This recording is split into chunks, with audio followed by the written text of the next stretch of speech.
Hello student, welcome to everyone, welcome to all, welcome to SB Institute. আমি শুভেন্দু অধিকারী তোমাদের জন্য আরো একটি পলিটির খুব গুরুত্বপূর্ণ ক্লাস নিয়ে চলে এসেছি তোমাদের সঙ্গে। তোমরা প্রিভিয়াস ক্লাসগুলিতে দেখেছো যে পলিটিকে আমরা প্রত্যেকটা অধ্যায় বেসিসে আলোচনা করছি। আজকেও কিন্তু সেই মতো একই করব, যেহেতু আমরা আগের দিন লাস্ট ক্লাসে তোমরা দেখেছো যে আমরা চতুর্থ অধ্যায় নিয়ে আলোচনা করছিলাম, অর্থাৎ যে নির্দেশমূলক নীতি, রাষ্ট্র পরিচালনার নির্দেশমূলক নীতি, সেগুলি আজকে সেটাই আলোচনা করবো। অর্থাৎ রাষ্ট্র পরিচালনার নির্দেশমূলক নীতি কি তোমরা জানো, সেটা হচ্ছে যে 36 থেকে 51 ধারায় অন্তর্নিহিত রয়েছে। তারই আর কি একটা অংশ আর কি 51 ধারা, যেটা কি সংযোজিত হয়েছিল পরে আর কি, যেটা আমাদের মূল সংবিধানে ছিল না, সেই বিষয় নিয়ে আলোচনা করবো। সেটিতে রয়েছে 51 ধারাতে আমাদের রয়েছে যে মৌলিক কর্তব্য, ক্লিয়ার, বা ফান্ডামেন্টাল ডিউটিস। আজকে সেই বিষয়ে আলোচনা, প্রত্যেকটা গুরুত্বপূর্ণ জায়গা আলোচনা করব এবং কেমন কোশ্চেন আসে সে বিষয়ে আমরা আলোচনা করবো এই ক্লাসে। তাহলে চলো, ক্লাসটা খুব গুরুত্বপূর্ণ হতে চলেছে, তোমরা সাথে থাকো।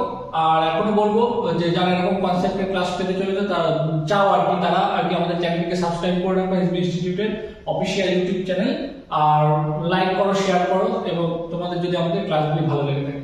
চলো তাহলে ক্লাসে যাবো, প্রত্যেকের সঙ্গে থাকো, ক্লাসটি খুব গুরুত্বপূর্ণ হতে চলেছে। ক্লিয়ার?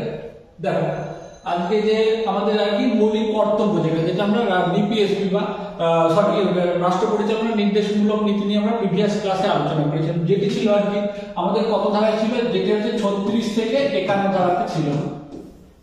এইবার আমরা তৃতীয় অধ্যায়ে আমরা পড়েছি কি মৌলিক অধিকার রয়েছে, ঠিক আছে, যে মৌলিক অধিকারগুলো। এবারটা যে মৌলিক অধিকার আর মৌলিক কর্তব্য, মানে যদি মৌলিকটাকে বাদ দিই আমরা, কর্তব্য আর অধিকার দুটো কিন্তু একে অন্যের সাথে ওতপ্রোতভাবে জড়িত। এবার তোমার যদি আর কি অধিকারের বিষয়ে আর কি তুমি কর্তব্য যদি পালন না করো, তাহলে কিন্তু অধিকারের কোনো মূল্য না থাকে না আর কি বিষয়টা।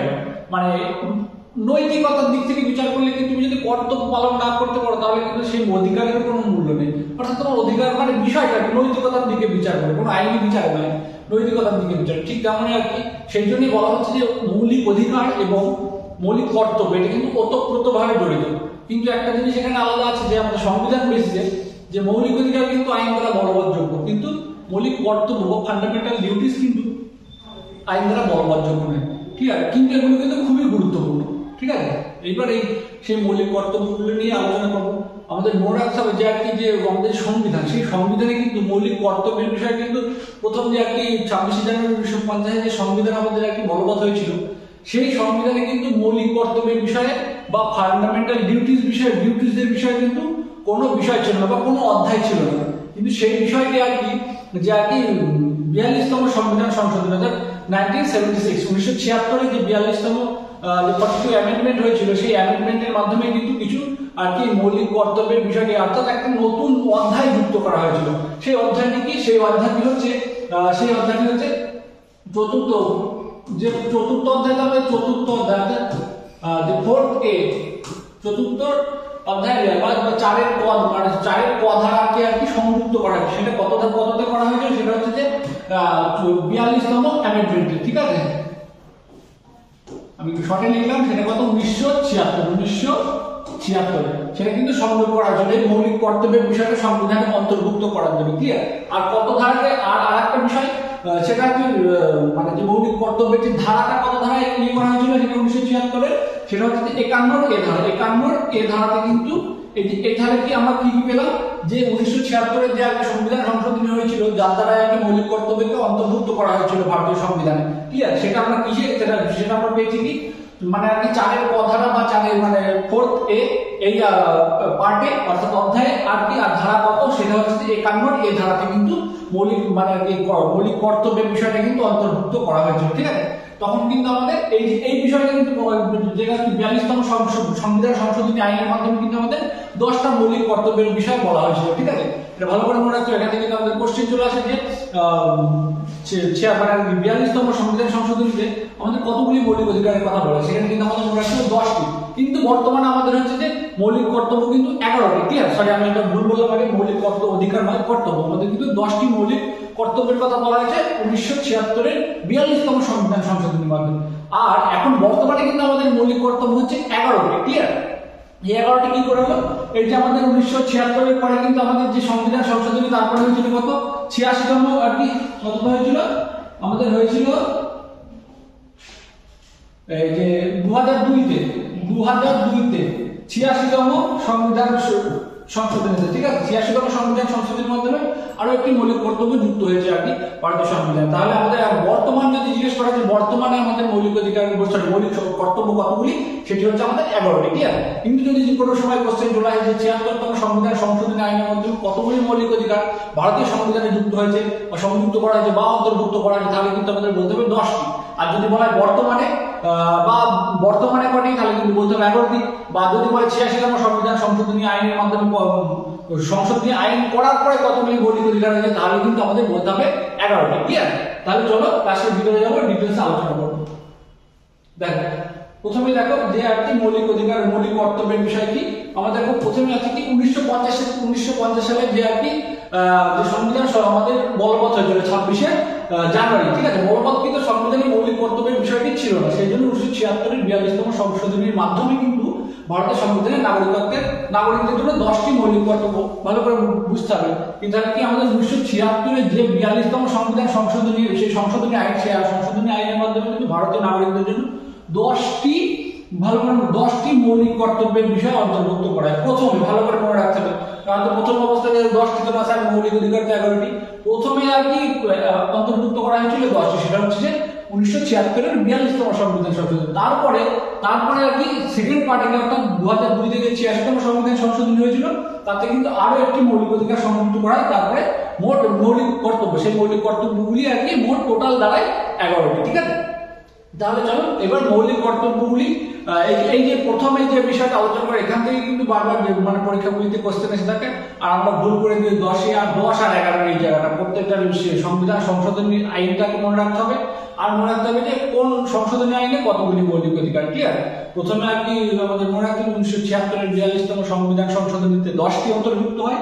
আর কত হয়, আর হচ্ছে যে 86তম সংবিধান সংশোধনী 2002 থেকে কিন্তু আরো একটি যুক্ত হয়, টোটাল হয় বর্তমানে 11টি, ঠিক আছে। তোমাদের এমনও কোশ্চেন দিয়ে দিতে পারে যে 86তম সংবিধান সংশোধনীতে কতগুলি মৌলিক কর্তব্য আর কি সংযুক্ত হয় ভারতীয় সংবিধানে, তো সেটা কিন্তু একটি হবে, ক্লিয়ার। এটা কিন্তু মনে রাখতে হবে, গুলিয়ে ফেললে হবে না। চলো তাহলে আমাদের প্রথম মৌলিক কর্তব্য কি আছে দেখো।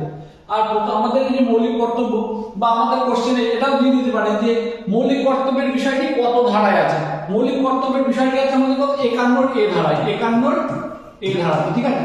এগুলো কিন্তু বারবার তোমাদের প্রশ্ন দিয়ে দিতে পারে 51 ধারাটি কততম সংবিধান সংশোধনী আইনের মাধ্যমে সংযুক্ত হয়েছে। তাহলে কিন্তু আমাদের লিখতে হবে কত, যে আমাদের সংবিধান সংশোধন কততম যদি বলে, তাহলে আমাদের লিখতে হবে কিন্তু 42তম, ঠিক আছে। আর যদি বলে কত সালে যদি বলে, তাহলে 1976 লিখতে হবে, ঠিক আছে। এগুলো কিন্তু আমাদের কিন্তু খুব ভালোভাবে মনে রাখতে হবে, প্রত্যেকটা জায়গায় কিন্তু ইনফরমেটিভ। আর ব্যাপার হচ্ছে বর্তমান মানে কোশ্চেনের যে প্যাটার্ন, মানে তোমার যদি কনসেপ্ট ক্লিয়ার না থাকে, তাহলে কিন্তু তুমি কোশ্চেন মানে অ্যান্সার কিন্তু সঠিক করে আসতে পারবে। এটা কিন্তু খুব ভালোভাবে প্রত্যেকটা পরীক্ষার ক্ষেত্রে এবং প্রত্যেকটা সাবজেক্টে তোমরা যে মানে রিসেন্টলি দেখলে ডব্লিউবিসিএস এর প্রিলিমিনারি যে এক্সামিনেশনটা গেল, সেই পরীক্ষার মানে তার কোশ্চেনের ধরনগুলো দেখলে তোমরা কিন্তু বুঝতে পারবে, ঠিক আছে। তো এমন নয় যে পিএসসি যে ডব্লিউবিসিএস এর কিন্তু কোশ্চেন এমন হয় তা কিন্তু এখন সমস্ত পরীক্ষায় কিন্তু কনসেপ্টটা কিন্তু খুব জরুরি। সেই জন্য কিন্তু তোমার কিন্তু কনসেপ্ট কিন্তু একদম পরিষ্কার হতে হবে, নাহলে কিন্তু তুমি সঠিক উত্তর করে আসতে পারবে না। তোমার কিন্তু মানে আর কি দুটো অপশনই কিন্তু কনফিউজিং লাগবে। ওই জন্য ওরকম কনফিউজিং মানে ওরকম পরিস্থিতিতে না পড়াচ্ছে আর কি টোটাল কনসেপ্ট যাতে ক্লিয়ার হয়ে যায়, তাহলে কিন্তু তোমরা প্রত্যেকটা ভিডিও কিন্তু আমাদের এই ইনস্টিটিউটের যে চ্যানেলের যে প্রত্যেকটা ভিডিও, প্রত্যেকটা সাবজেক্টের যে কনসেপ্টের ভিডিও, সেগুলি দেখতে থাকো, ক্লিয়ার। তাহলে আমরা আশা করবো তোমার প্রত্যেকটা কনসেপ্ট কিন্তু ক্লিয়ার হয়ে যাবে। এরকম মানে কোশ্চেন নিয়ে আমি পরীক্ষার হলে কি জটিলতায় পড়তে হবে বা কনফিউশনের মধ্যে পড়তে হবে না, ঠিক আছে। তাহলে এইটুকু বললাম। এইবারটা দেখো, তাহলে 51 ধারাটা যুক্ত হয়েছে। আবার আমাদের এটাও বলতে পারে যে সংবিধানের কত ধারায় কিন্তু বা কোন অধ্যায়ে, ভালো করে মনে রাখতে হবে কোন অধ্যায়ে আর কি মৌলিক কর্তব্যের বিষয়টি রয়েছে।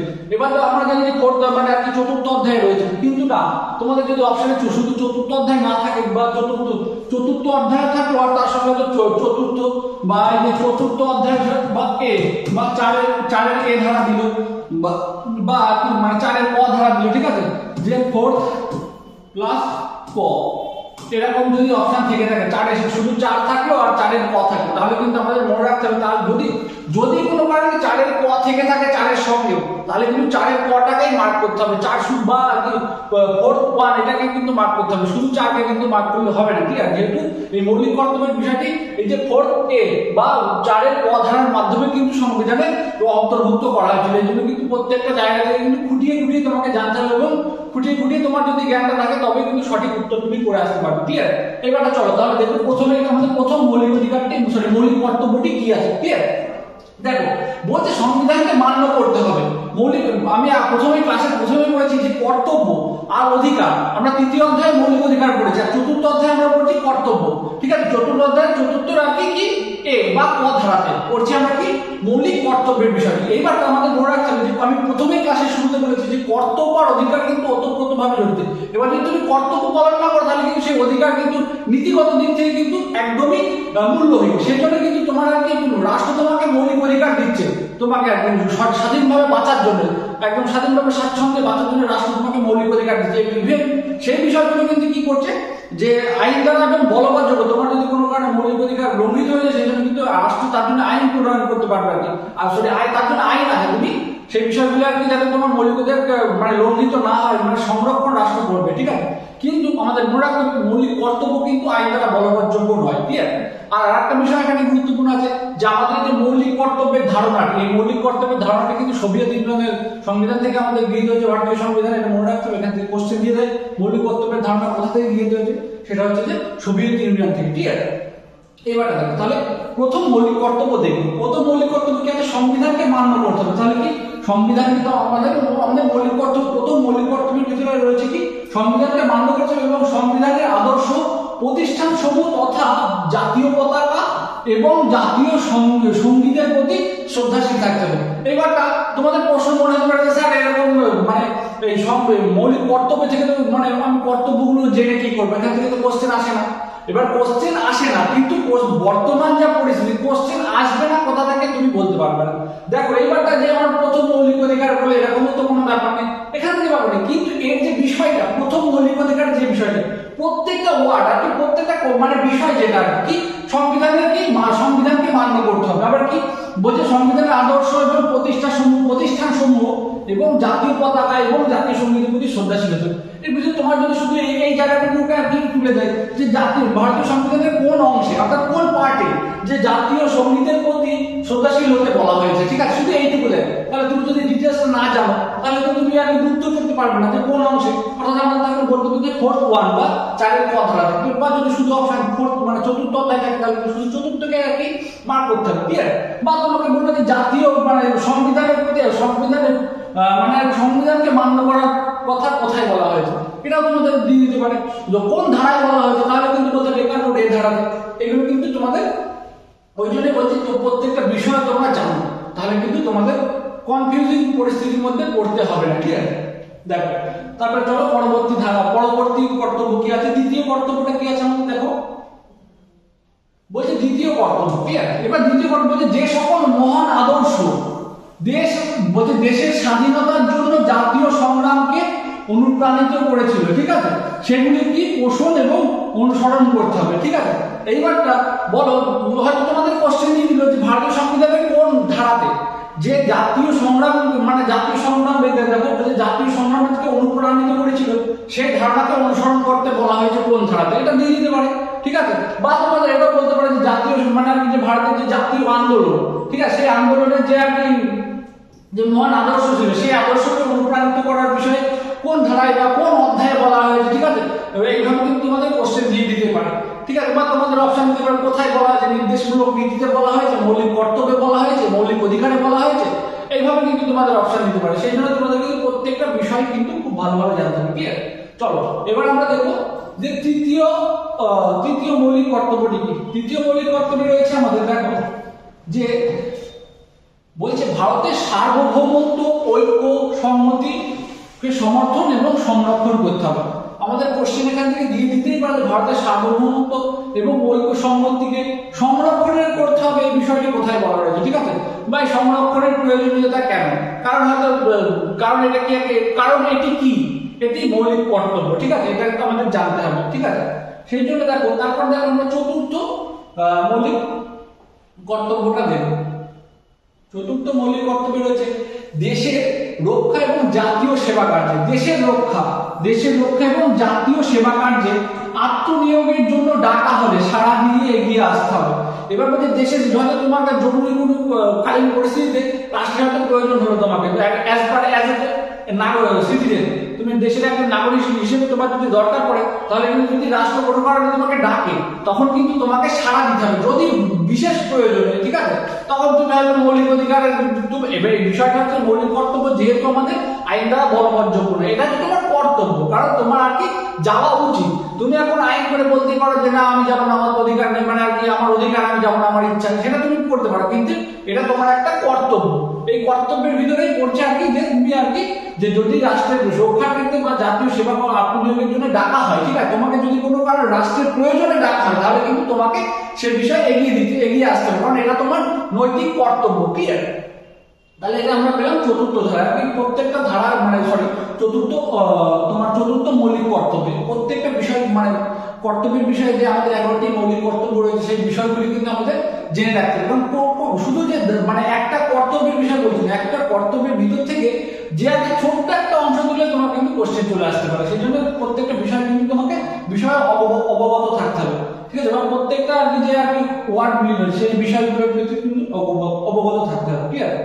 চলো দেখো পঞ্চম মৌলিক কর্তব্য। পঞ্চম মৌলিক কর্তব্য আমরা দেখো কি বলছে, ধর্মগত, ভাষাগত এবং অঞ্চলগত, শ্রেণীগত সকল প্রকার বিভেদের ঊর্ধ্বে, দেখো সকল প্রকার বিভেদের ঊর্ধ্বে উঠে সমস্ত ভারতবাসীর মধ্যে ঐক্য এবং ভ্রাতৃত্ববোধের বিষয়টি বলতে পারে। ঠিক আছে?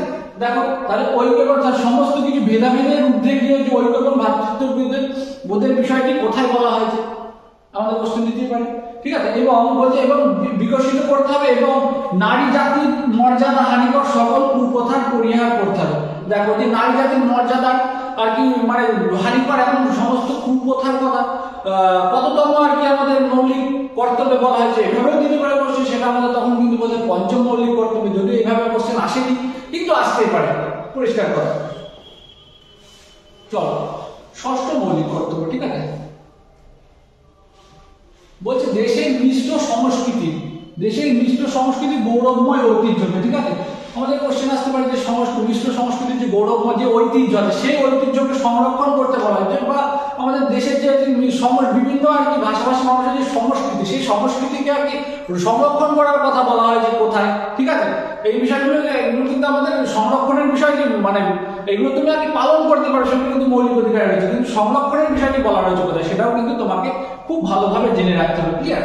চলো তারপরে দেখো বলছে সপ্তম মৌলিক কর্তব্য। সপ্তম মৌলিক কর্তব্যে কি আছে আমাদের, বলছে যে হ্রদ, নদ নদী, বনভূমি এবং বন্যপ্রাণী সহ প্রাকৃতিক পরিবেশের সংরক্ষণ, উন্নতি এবং জীবজন্তুর প্রতি মমত্ববোধ প্রকাশ। তাহলে কি বন এবং বন্যভূমি সংরক্ষণের বিষয়টি, এটা কিন্তু নির্দেশমূলক নীতির ভিতরে বলা আছে।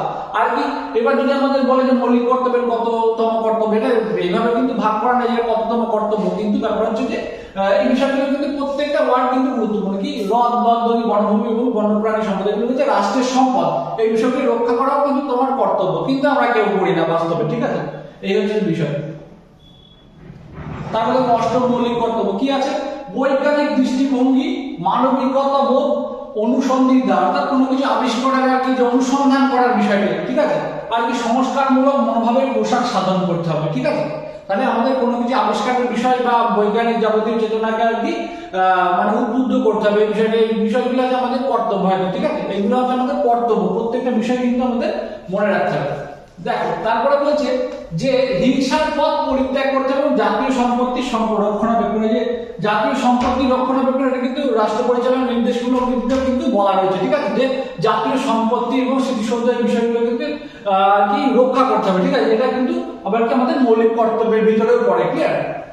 আর এটা মনে রাখতে হবে যে মৌলিক মানে রাষ্ট্র পরিচালনার নির্দেশমূলক নীতি এবং মৌলিক কর্তব্য, এই দুটো কিন্তু আইন দ্বারা বলবৎযোগ্য নয়, কিন্তু মৌলিক অধিকার কিন্তু আইন দ্বারা বলবৎযোগ্য। ক্লিয়ার? এটা কিন্তু মনে রাখতে হবে, কোশ্চেন আমাদের দিতেই পারে ওখান থেকে। চলো তারপরে দেখো দশম মৌলিক কর্তব্য, সকল ক্ষেত্রে জাতীয় উন্নতি, উৎকর্ষ এবং গতি বজায় রাখার উদ্দেশ্যে ব্যক্তিগত এবং সমষ্টিগত সকল কাজে চরম উৎকর্ষের জন্য সচেষ্ট হতে হবে। ঠিক আছে? মানে আর কি আমাদেরকে প্রত্যেকে কিন্তু যে যে ব্যক্তিগত বা সমষ্টিগত ক্ষেত্রে যে চরম উৎকর্ষের বিষয়, যে উদ্দেশ্য, ঠিক আছে, সেই উদ্দেশ্যের বিষয়ে কিন্তু আমাদের কিন্তু সদা সচেষ্ট হতে হবে। এটা কিন্তু আমাদের দায়িত্ব, ঠিক আছে, যে অর্থাৎ প্রতিহিংসা পরায়ণ হলে চলবে না। যে তোমার শুধু তোমারই হোক এমন না, যে আমরা সব মানে আমরা দেশের একই দেশের নাগরিক, আমাদের প্রত্যেক মানে আমি ব্যক্তিগতভাবে তো আমি সদা সচেষ্ট হব, এবং কি সমষ্টিগত ক্ষেত্রে আর কি আমরা সমষ্টি মানে একত্রে সবাই মিলে আর কি এগোবো, এরকম একটা মানসিকতা কিন্তু থাকতে হবে, ঠিক আছে। কোনো সময় প্রতিহিংসা পরায়ণ হলে চলবে না, ঠিক আছে। দেখো তারপরে বলছে, আর তাহলে এই যে আমরা যে দশমতম মৌলিক মানে অর্থাৎ দশম মৌলিক কর্তব্য, আমি এগুলোকে কিন্তু প্রত্যেকটা ভাগ ভাগ করে লিখেছি যাতে তোমাদের বুঝতে সুবিধা হয় আর কি, ঠিক আছে। এমনি জেনারেলি কিন্তু তোমাদের কোনো ভাগ নেই, 1 2 3 4 করে হয়তো তোমরা যে কোনো বই যদি ফলো করো দেখতে পাবে, কিন্তু ব্যাপার হচ্ছে একটু মনে রাখার ক্ষেত্রে সুবিধা হবে তোমাদের, ঠিক আছে। আমারও তোমাদের বোঝাতে সুবিধা হবে, সেই জন্যই কিন্তু এভাবে ভাগ করা আছে। আর কি আর বলছে যে তাহলে আমি প্রথমেই আর কি প্রথমে বলেছিলাম যে আমাদের 10টি মৌলিক কর্তব্যের কথা আবার বারবার বলছি, যে 10টি মৌলিক কর্তব্য, আমাদের দেখো 10টি মৌলিক কর্তব্য কমপ্লিট হয়ে গেল। 10টি মৌলিক কর্তব্য, তাহলে আমাদের কততম সংবিধান সংশোধনীতে বলা হয়েছিল, আবার বলছি সেটা হচ্ছে যে 42তম সংবিধান সংশোধনীতে, ঠিক আছে। আর কত সালে, সেটা হচ্ছে 1976-এ। 1976-এ যে 42তম সংবিধান সংশোধনী আইন হয়েছিল, তাতে কিন্তু 10টি মৌলিক কর্তব্যের কথা বলা হয়েছিল, সেটা আর কি 10টা কিন্তু কমপ্লিট হয়ে গেল। তারপরে এবারে আমরা কিন্তু লাস্ট যে মৌলিক কর্তব্যটা সেটিতে যাবো, একাদশ, অর্থাৎ সবার শেষে যে মৌলিক কর্তব্যটি সংযুক্ত হয়েছিল ভারতীয় সংবিধানে, সেটা কত জায়গায় লেখা রয়েছে যে 2002 সালে যে 86তম সংবিধান সংশোধনী আইনের অনুসারে 6 থেকে 14 বছর বয়সে প্রত্যেক শিশুকে শিক্ষাদানের ব্যবস্থা করতে হবে, ঠিক আছে। তাহলে এই জায়গাটা কিন্তু একটা মনে রাখতে হবে যে এই মৌলিক কর্তব্যটি কিন্তু প্রত্যেকটা মানে আর কি প্রত্যেকটা শিশুর পিতা মাতা, তোমাদের এইভাবে কোশ্চেন দিয়ে দিতে পারে যে পিতা মাতার মৌলিক কর্তব্য কোনটি, সেটা হচ্ছে সেই ক্ষেত্রে কিন্তু আমাদের মনে 2002 সালে যে 86তম সংবিধান সংশোধনীতে যে আর কি আইনটি মানে আর কি প্রবর্তিত হয়েছিল বা অন্তর্ভুক্ত হয়েছিল ভারতীয় সংবিধানে, অর্থাৎ যে 6 থেকে 14 বছর বয়সীদের যে শিশুদের যে অবৈতনিক শিক্ষা, অবৈতনিক এবং বাধ্যতামূলক শিক্ষার কথা যেটি বলা হয়েছিল, সেটাই কিন্তু হচ্ছে যে মানে আর কি রাষ্ট্রের না মানে কোনো শিশুর বা পিতা মাতার আর কি মৌলিক কর্তব্য। এটা কিন্তু এভাবেই কোশ্চেন দিয়ে দিতে পারে, ঠিক আছে। আর এটা আমাদের কত সালে আর কি 2002 সালে 86তম সংবিধান সংশোধনীতে সংযুক্ত হয়েছিল ভারতীয় সংবিধানে। কত ধারায়, সেটা হচ্ছে 51 এ ধারায়, 51 এ ধারাতে, ঠিক আছে।